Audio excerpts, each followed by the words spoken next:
Mesdames, Messieurs, ancien diplomate français ayant servi en tant que conseiller à l'ambassade de France au Kazakhstan à son ouverture au mois de novembre 1992 jusqu'à septembre 1995, mon nom est Dominique Ndjoudjian.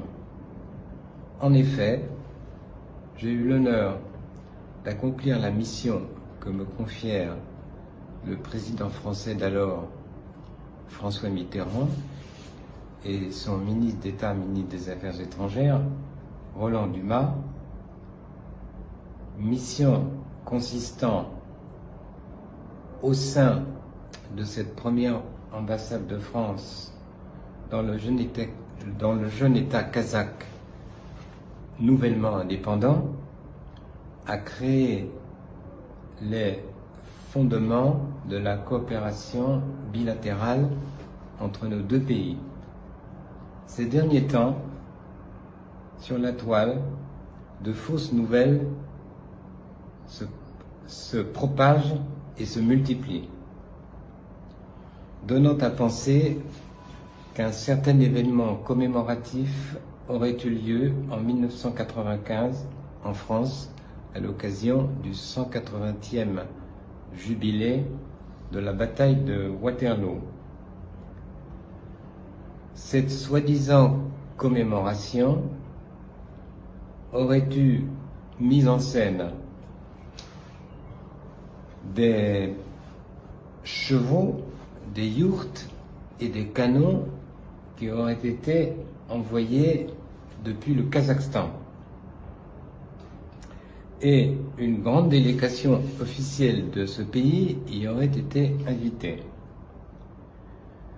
Une telle aberration prouve qu'il incombe aux gens colportant des histoires non corroborées et jamais publiées dans la presse française de ne pas omettre de se présenter et aussi d'étayer sur la base de références précises ce qu'ils prétendent. Quant à la ville de Waterloo, elle se situe en Belgique.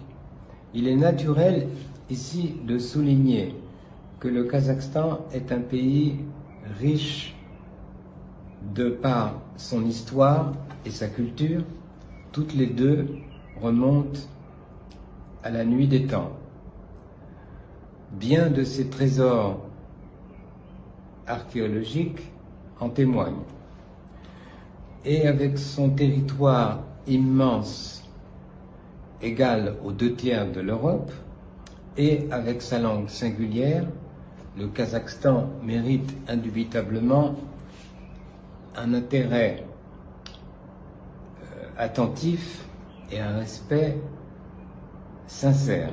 C'est pourquoi je me dois de témoigner du fait que si le Kazakhstan avait pu participer à une cérémonie si grandiose en France ou en Belgique, en juin 1995, il aurait été invraisemblable que les diplomates français, dont moi-même, à cette date-là en poste à Alma-Ata, rebaptisé depuis Almaty, n'en eussions pas été informés.